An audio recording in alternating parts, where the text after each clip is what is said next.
space of fiction where the narcissist embeds you is divorced from the world and from reality, of course, and is devoid of friction and pain and suffering and challenges and hardships and difficulties. None of this.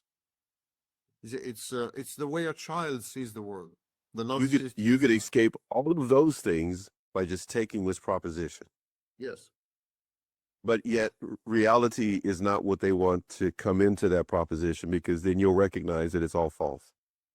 They isolate you from reality. The first thing they do, they cut you off, family and friends and so on.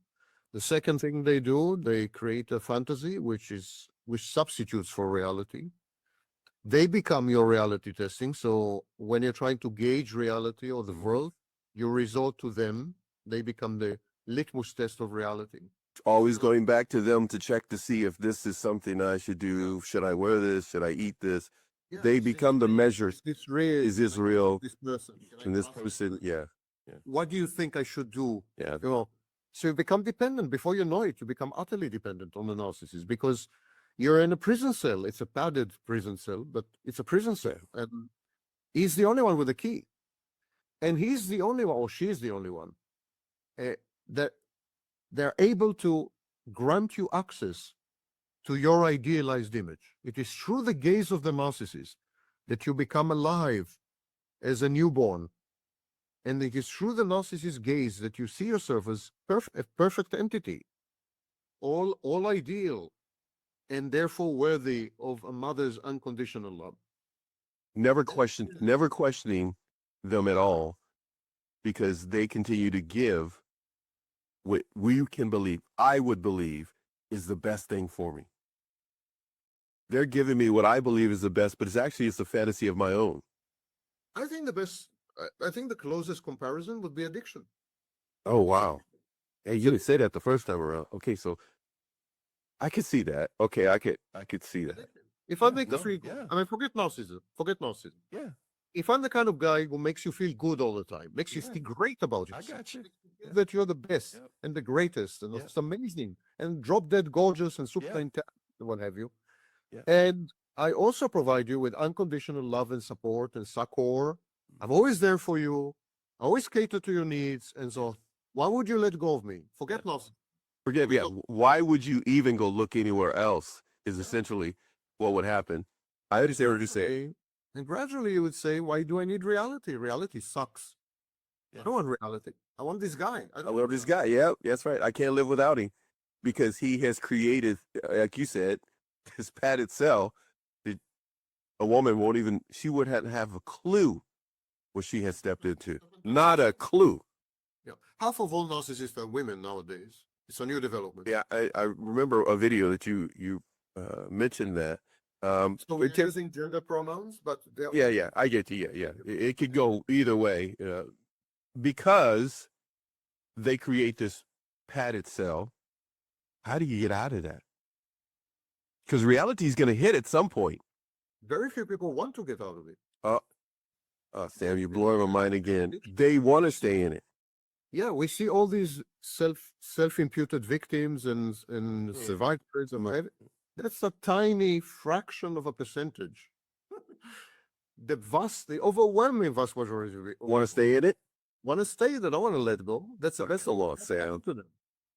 Okay, I see what you're saying. Yeah. For the first time, they're experiencing, for example, self-love. They were incapable of loving themselves, but then there is this idealized image, idealized version of themselves, and for the first time, they are capable of loving it. Loving this idealized version. They then feel a sense of existence now, so therefore they feel seen and heard. Even the existence and more about, I think, self-love. Got it. Okay. Self-compassion. Mm-hmm. So the narcissist says to you, actually, the narcissist message is, you have never seen yourself correctly. Your self-perception is completely wrong. Yep. I can see a guy saying that, or a female. Yeah, I can, yeah. No, like you think you don't realize how always Realize, yeah. you are. Sorry. How drop dead gorgeous you are. Yeah, right. How Yeah. sexy. How Yeah. you know. How intelligent, how smart, all these, yeah, yeah. Then you begin to With buy. no proof, no, not that the person isn't, but nothing is substantiated. It's just constantly thrown at that person. So like, why? Why would I go out of this relationship? Why would I buy leave? into it. You simply buy into it, and Yeah. then, but then the narcissist maintains a monopoly of access. If you want to access this idealized version of you, you can do it only through the narcissist gaze. Because Oh, if you yeah. were to go to your mother or to your neighbor or to your best Or friend, best friend, or whatever. yeah, they would tell you what you know. You're What not- the truth is, right? I mean, Right. you're okay, but you're not that sexy. Or Yeah, let's get down to reality, come down a little bit, because this is really whatever he told you is up here. The reality is you're here. Now that's going to cause a problem, because then that person, the prey, is going to get upset at mom, dad, or whoever who's trying to tell him, hey, look, this person's blowing smoke. It's that's exactly how the narcissist isolates you from family and friends and so on. So he needs to cut that off and say, like, you just trust me. Just they don't really love you the way I do. They are Kind of not really foolish. your friend. They're not really your friend. Your dad really don't love you. They're envious of you. They're envious. Yeah. They want to take you down. They're actually your competitors. They're not, and so gradually you're faced with a choice. Either you choose reality, and then it's mundane, it's It humdrum, hurts. It hurts. boring, it hurts also, It hurts. or you keep consuming this drug. You're on a high, constant high, and he's the sole pusher. There's nobody else around to do this for you. He's pushing that drug of narcissism. Or you say self-love. If you stick with me, don't you feel better about yourself? And the problem is that in today's civilization, in today's society, and so on, Mm-hmm. the messaging in schools, the messaging in the self-help industry, the messaging online, the messaging is you should feel good about yourself. You should have a very high self-esteem. You are unique. You are special. It's almost narcissistic driven too. You're amazing. Yes. If you go to, if you, I mean, in the education system, teachers are now inculcated, teachers are taught to tell every child, you're amazing, you're special, you're unique, you're this, you're that. So the narcissist message sounds appropriate. It sounds realistic. Yeah. Because everyone else has been. Everybody else is saying it. Saying Every advertisement, every social media platform. The narcissist message corresponds and It's loud propaganda. all other signals you're receiving, to all other messages you're receiving. There's no countervailing information. It sits well with the brainwashing of society at large. It's like the consumerism. What is the essence of consumerism? You deserve this. You should have it. I have it because it's somebody's holding you back from having this. Yes, you deserve it. You deserve. Yes, Have it. you haven't done anything really to deserve it. But no matter what happened in your life, you deserve this. You deserve. So if you don't go have get it.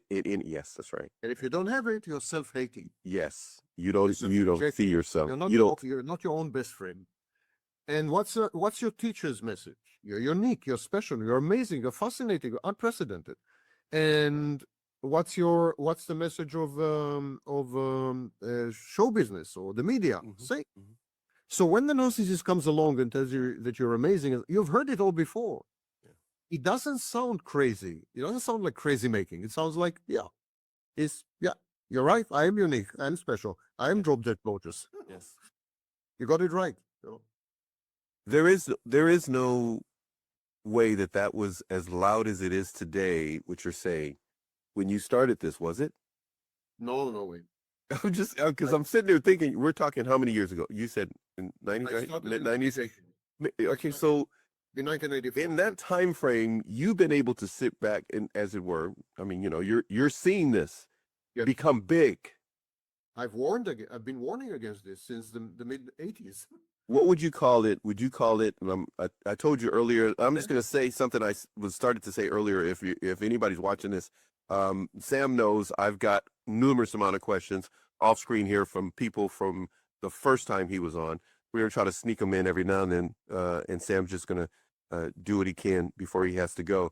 But Sam, I got to ask this question: when it comes to narcissism, one of the questions is, in your opinion, is it an epidemic or a pandemic? No, it's a pandemic. It's everywhere. It's in China. It's in Wow. Egypt. It's in Israel. It's in Russia. I've lived in 15 countries. It's everywhere. Wow. I've lived in 15 countries on 4 continents. Male or female, doesn't matter. Young or old. Now it's a universal, absolutely universal phenomenon. And so narcissism is an organizing principle of modern civilization. It's also an explanatory principle. In other words, if you are trying to make sense of things that are happening, Yeah. politics and in your own personal life and so on, then narcissism comes handy. You say, for example, this guy is a narcissist. That You explains its just- behavior. Put that sticker on that person, on that situation. Yeah, but it's not only a sticker, it has explanatory power. Ah, Explains to you why that person behaves the way they do. So many people, for example, are trying to make sense of Donald Trump. So they say, well, of course, he's a narcissist. And that's the end of conversation. It's the end of the Everything is conversation. explained. Everything is explained. Everything is. So narcissism is an organizing principle as well. But the narcissist's secret weapon is loneliness. The narcissist leverages Of the prey. Yes, the loneliness of the prey. When I started my work in the 1980s, a typical individual in Western industrialized societies had 10 close good friends. 10. Mhm. That's 10. That makes Not, sense. the number today is 0.9. So today, an average individual in industrialized societies has 0.9 good friends. That's a lot of isolated people, Sam. Well, it's an amazing shift within 40 years. 40 years. That's a lot of people not connected to somebody that is looking out for their well-being. And all types of interactions, sex included, are declining precipitously. For example, the younger generations, Generation Z and so on, they're having far less sex than my generation. Far less. Hmm. Sex is a mode of communication. It's talking with your body, basically. I mean, even in one Yep. stand it's a casual conversation, but it's a conversation. It's a dialogue. Mhm. And so these people are so disconnected. They're not even having sex. You know, people place much larger emphasis on animals than on other people. I'm just coming back from Vienna. Yeah. Vienna has an inordinate number of animal shelters. Like every second building is an animal shelter. Yet they have extremely few homeless shelters, Wow. maybe 2 or 3. They have like hundreds, if not thousands, of animal shelters, and they have like 3 homeless shelters. The animal is, in its care, is taking more precedent People have dogs than people have humans. cats. People have dogs and cats. They don't have lovers. They don't have companions. They don't have friends. They have dogs and cats. Nobody's talking to each other. We have become technologically self-sufficient, which gave us the opportunity and the excuse to let go of other people. To isolate, to self-isolate. Listen, so being with other people is a full-time job. Yes. It's hard. It requires investments and resources and commitment.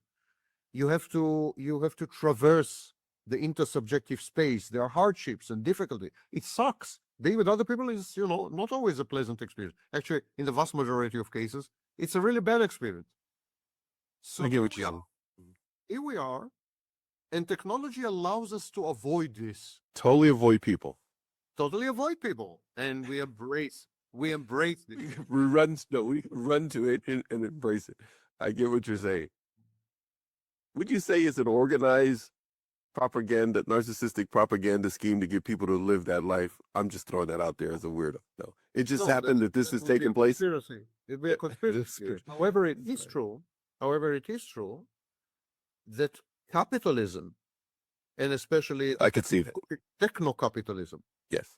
would like you to be isolated, would like you to not have intimacy. To be on Facebook, to be on Instagram, to be on I everything. always say the following: if you have a boyfriend, Mhm. or a girlfriend, you spend less time on Facebook, which is bad for business.